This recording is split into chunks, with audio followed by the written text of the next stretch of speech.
Hello everyone, কেমন আছো তোমরা সবাই? চলে এসেছি নতুন একটা ব্লগ নিয়ে। এই ব্লগটা যতটা মজা এবং আনন্দ নিয়ে শুরু করেছিলাম, শেষ করেছি ততটাই রাগ এবং দুঃখ নিয়ে। যাই হোক, পুরোটা তোমরা ভিডিও দেখলেই জানতে পারবে। তো সবার আগে চলে এসেছি আমরা বাজার করতে, রাত বিরেতে বাজার করতে এসেছি, যেখানে আমরা বাজার করতে পারি না। আমরা বলতে আমি আর ফাল্গুনি এসেছি বাজার করতে। আমরা তিনজন, মানে আমি, রিয়া, ফাল্গুনি, পাকু, রায়, তিনজন না, তিনজন বড় মানুষ আর দুটো বাচ্চা। বাচ্চাদের কথা বাদ দিলে আমরা তিনজন সবাই মিলে আর কি পিকনিক করছি। এবার পিকনিক মানে তো তোমরা বোঝোই, মানুষ কোথাও একটা যায়, খাওয়া দাওয়া করে, রান্না বান্না করে, বা ঘরে করলেও ছাদের উপর বা ঘরের ভিতর রান্না করে ছাদে গিয়ে নাচানাচি হয়, আনন্দ করে, পিকনিক করে। তো সেখানে আমরা আগের দিনই বাজারটা সেরে রাখছি, কারণ পরের দিন ফাল্গুনির একটু কলেজ যাওয়ার কথা ছিল, আর রিয়াও ঘরের কাজবাজ ছেড়ে আসবে। আর বাজার ঘাটটা আগে দিয়ে করা থাকলে কি বারবার বাজারে আসতে হয় না। কিন্তু আমি এটাই ভেবেছিলাম যে ফাল্গুনি যখন কলেজ যাবে আমরা তিনজনে মিলে বাজার ঘাট, মাংস কেনা, মশলাপাতি, তেল নুন সব কিনবো, কিনে আমি আর রিয়া যাবো বাড়িতে, বাড়ি গিয়ে কাটা বাছা করে আস্তে আস্তে রান্নাটা বসাবো। তারপরে ফাল্গুনি এলে কোনো কাজ বাকি থাকলে তিনজনে মিলে করে নেবো, করে তারপরে 7টা বা 6টার মধ্যে রান্না বান্না কমপ্লিট হয়ে যাবে। তার আগেই হয়তো হয়ে যেত সবাই মিলে করলে। তো তারপর আমরা নাচা গানা আনন্দ করব। হঠাৎ করেই ফাল্গুনি বললো পরের দিন আবার অত ঝামেলা না নিয়ে আগের দিনই বাজার ঘাট করে নিলে তাড়াতাড়ি সকাল সকাল উঠে কাজবাজ শুরু করতে পারবো। সেই ভেবে আমি বললাম ঠিকই বলেছে, তাহলে আগের দিনই বাজারে চলে যাই। আর ও কাজের ওখান দিয়ে আসার সময় প্যাকেটে বিক্রি হচ্ছিল আর কি, প্যাকেট করা গাজর, সবজি, মানে নানা রকম জিনিসের সবজি টবজি, লঙ্কা ঠঙ্কা 10 টাকা করে। তো আমাকে ফোন করে বললো কী কী লাগবে বল, আমি না হয় এখান থেকে কয়েকটা নিচ্ছি, আর যা বাকি থাকে আমি জগৎপুর যাচ্ছি কিনে নেবো। তো ও ওখান থেকে কয়েকটা জিনিস নিয়ে এসছে, টমেটো, পেঁয়াজ, ক্যাপসিকাম, রসুন, এরকম কয়েকটা। আর আমরা এখান থেকেও কিনে নিলাম গাজর, তারপরে ক্যাপসিকাম, বিনস, এরকম টুকটাক যা লাগে টুকটাক সব কিছু, চাল, তেল, নুন, মানে যতটা প্রয়োজন কিনে এনেছি। আর নুন হলুদ যেগুলো একদমই ঘরে থাকে সেগুলো তো আর কেনার কোনো মানে হয় না। এই যে বাটার, এই দুটো কাজের ওখান থেকে এনেছে, যেই দোকানে কাজ করে আর কি, সেখান থেকে এনেছে। তারপর অনেক কিছু আমরা কিনে এনেছি, যে 500 মতো বিরিয়ানির চাল এনেছি। তো কী কী মেনু হচ্ছে সেটা তো তোমরা পরে জানতেই পারবে। চলো আগে দেখাই কী কী বাজার করে আনলাম। আমরা কিন্তু বাজার করতে জানি না, বাজারের দাম ও আমরা ঠিক মতো জানি না। তো সেই কারণে আমার আন্দাজে আমি যতটা বুঝেছি, মানে আমি এতদিন একা একা রান্না করে খেয়ে টুকটাক যে বাজারঘাট করি মাঝে মাঝে, সেই হিসাবে আমি যেটুকু বুঝেছি সেই হিসাবে আমি সমস্ত সবজি বাজার করে এনেছি। এখানে 500 বিরিয়ানির চাল, 500 সাদা তেলের প্যাকেট, দুটো বাটার। বাটার আনার একটাই কারণ, বিরিয়ানি বা ফ্রাইড রাইসে ঘি দিতে হয়, কিন্তু আমার ঘি খেতে ভালো লাগে না, আর একটা ঘিয়ের কৌটো কিনতে গেলে অনেক টাকা পড়ে যাবে। সেই কারণে আর কি বাটার আনা, দুটো বাটার 8 টাকা করে নিয়েছে। এখানে দেখতেই পাচ্ছ মোটামুটি সমস্ত বাজার কমপ্লিট, শুধু কাজু কিশমিশ, কয়েকটা টুকটাক মশলা, মানে গরম মশলা, এরকম ধরনের গোটা গরম মশলা আর মাংস, এগুলো আনাই বাকি। আর এই যে আমি আসার পথে এনেছিলাম রুটি আর একটুখানি আলুর দম। আমাদের এখানে 20 টাকা করে আলুর দম আর 4 টাকা করে পিস রুটি বিক্রি হয়। তো আমি দুটো রুটি আর আলুর দম এনেছিলাম। দেখতেই পাচ্ছ আলুর দমের কোয়ান্টিটি কতটা বেশি, 2 থেকে 3 জন আরামসে খেতে পারবে। কাল কি করলাম পিকনিকে সেটাও তোমরা দেখতে থাকো, পিকনিকটা কিভাবে হয়। The next day. সকালবেলা উঠে রিয়া আর ফাল্গুনির সাথে কথা বলে সব জেনে নিলাম ওরা কখন কি আসবে। আর তার আগে তো আমি কাটা বাছা শুরু করেই দিয়েছি, সবার ঘরেই মানুষের কাজ থাকে, কাজ বাজ সেরেই সবাই আসবে। তো সেই কারণে আমি ভেবেছিলাম অন্তত 12টার মধ্যে যদি রিয়া চলে আসে আমরা দুজন হাতে হাতে করবো, ফাল্গুনি না কলেজে আসবে। কিন্তু সেদিন ওর কলেজ হয়নি, ও সকাল সকালই আমাদের বাড়ি চলে এসেছে, এসে একটু রেস্ট নিচ্ছিল। আর আমাকে বাচ্চারা অনেক সাহায্য করেছে, মানে যেমন রসুন ছোলা থেকে তারপর কড়াইশুঁটি ছাড়ানো রাই করে দিয়েছে। পাকু এখানে আমাকে জল ঢেলে দিচ্ছে, আমি চাল ধুচ্ছি, যেহেতু আমি ভিডিও করবো ভেবেছিলাম। আরও সুন্দর হতো যদি সবাই মিলে কাজ করতাম। পিকনিক মানে কি একজন কাটবে, একজন ভাজবে, একজন রান্না করবে। আমি কিছু করছি না, আমি কিছু তোলা হয়ে গেছে।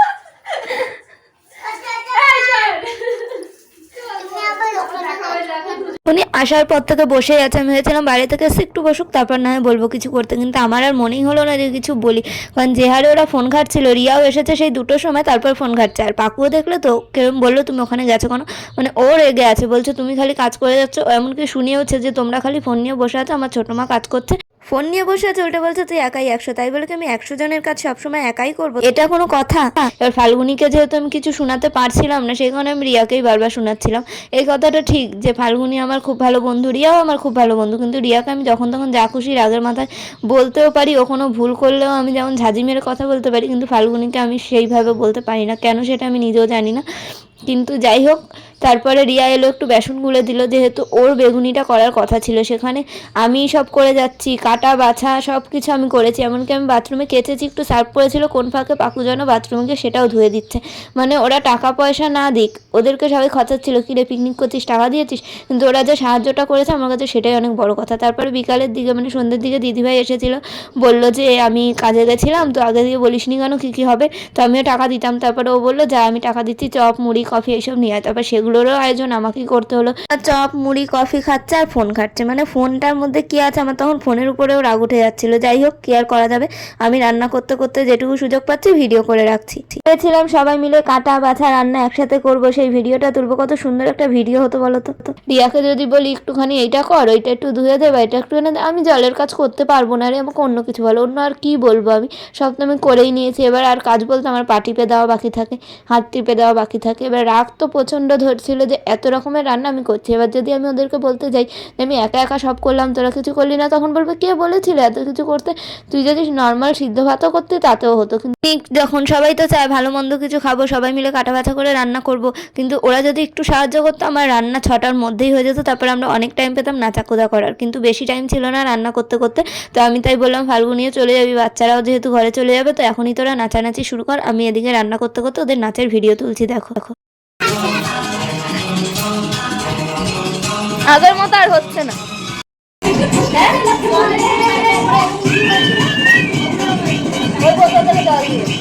এই হোক, এখানে দিদিভাই রাই পাকু মানে বাচ্চারা বড়রা সবাই মিলে নাচানাচি করছে, ওরা চপ টপ খেলো। এমনকি আমি রান্না করছিলাম, পাকু এসে আমার মুখে একটুখানি চপও দিয়েছে। ও বুঝতে পারছিল যে ছোটো মেয়ে এতক্ষণ ধরে কাজ করছে, খেতেও পাচ্ছে না, কিন্তু আমি ওকে বললাম ঠিক আছে তুই খাম, পরে খাচ্ছি।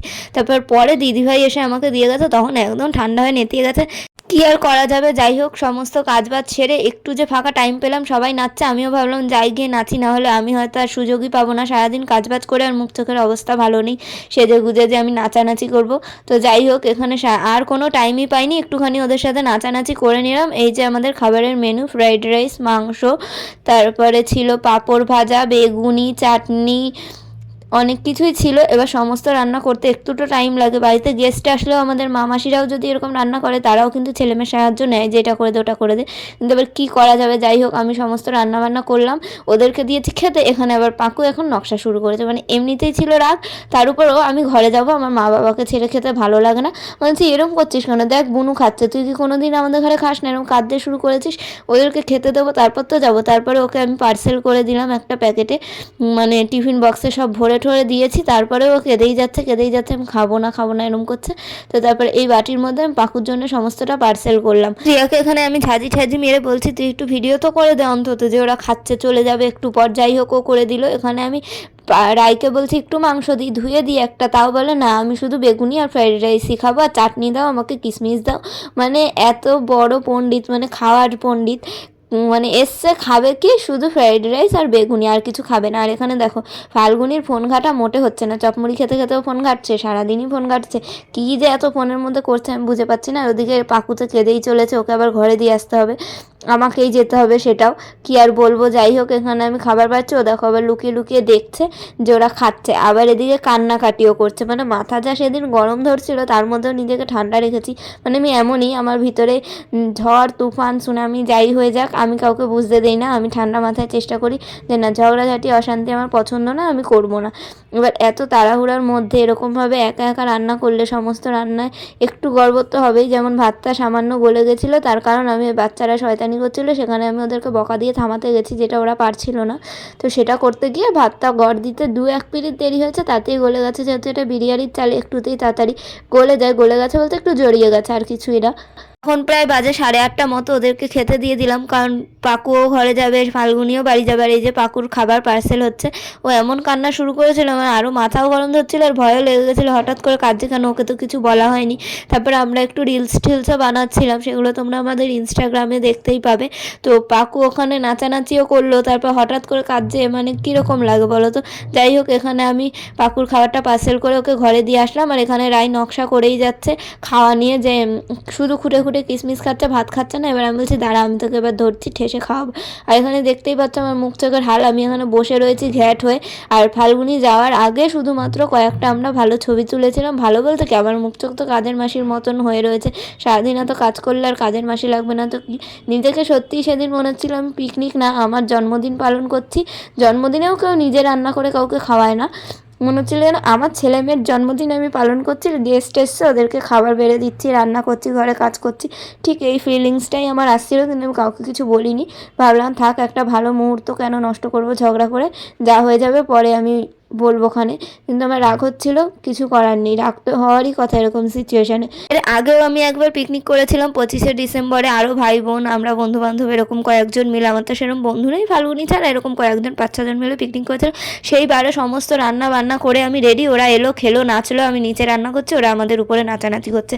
মানে আমি এমনই একটা মানুষ, প্রতিবার বলি এই ফার্স্ট এই লাস্ট, আমি আর করবো না, কিছু করবো না, আমি কাজ করবো না, খালি আমাকে দিয়ে খাটায়। বাড়িতে অনুষ্ঠান হলেও আমি সমস্ত কাজ করি, আমাকেই সবাই গাধার মতো খাটায়, আমি করবো না। ঠিক পর মুহূর্তে যেই সবাই বলে চল করি, তোর হাতে রান্না খাবো, আমি গলে যাই, গলে গিয়ে আবার শুরু করে দিই। কিন্তু এইবার আমি মনস্থির করে নিয়েছি যে আমি আর কোনো পিকনিক ঠিকনিক কোনো কিছু করবো না, কোনো দিনও না। আর যদি করতে হয় বাইরে যাবো, ঘুরতে যাবো, খাবো খাবার কিনে, কিন্তু বাড়িতে রান্না করে আমি কোনো দিনও করবো না। সামান্য কাটা বাছাতেই হেল্প করে না, তারপরে অত বাসন মাখে, সেগুলোও আমাকে মাছ দেয়। এমনি কয়েক মাস ধরে ঠান্ডা আমার ছাড়ছে না, এত যদি জলের কাজ করি কদিন পর আমি হসপিটাল চলে যাব। যাই হোক, সবাই চলে যাওয়ার পর এখানে আমরা 3জন রাতের বেলা খেতে বসেছি। তো কি আর করা যাবে, রাত হয়ে গেছে, তখন খেয়ে নিতে হবে, তার জন্য খাচ্ছি। আজকের পিকনিকে মজা করলাম, কি করলাম তোমরা তো দেখতেই পেলে। আমার অবস্থাটা কি, প্রতিবারই এরকমই হয় কোনো অকেশন, মানে ঘরে যদি আমরা ভাবি আজ বিরিয়ানি পার্টি হবে, তো বিরিয়ানি বানানো থেকে বাজার করা থেকে সবটাই আমাকে করতে হয়, মশলা করা থেকে সব কিছু। তো আমি প্রতিবার ভাবি আর কোনো দিন ঘরে খাবার বানিয়ে খাবো না, আর কোনো দিন কাউকে রান্না করে খাবো না। কিন্তু আমি আজকালকার দিনের লোকের মতো ওরকম স্বার্থপরের মতো ভাবতে পারি না যে করবো না, যা হোক তেজ দেখে উঠে যাবো, সেটা হয় না, আমি করেই ফেলি। মানে প্রতিবার ভাবি, কিন্তু আমি নিজেকে আটকাতে পারি না। মানে আজকালকার যুগের মতো এখনও তাল মিলিয়ে চলতে পারছি না, তার জন্য আমার এই দশা।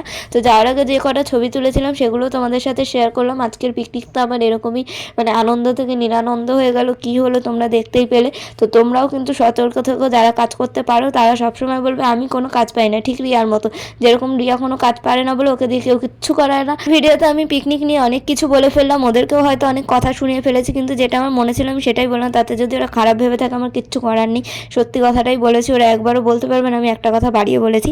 আর যাই হোক, আজকের পিকনিকটা আমার এভাবেই কাটলো। 2024 তো শুরু থেকে আমার সাথে খারাপই হয়ে যাচ্ছে, আর ভালো কি করে আশা করি। আজকের ভিডিওটা এটুকুই, দেখাচ্ছে পরের ভিডিওতে। ভিডিওটা ভালো লাগলে লাইক কমেন্ট শেয়ার সাবস্ক্রাইব করে দিও। সবাই সুস্থ থেকো, ভালো থেকো, আজকের মতো টাটা।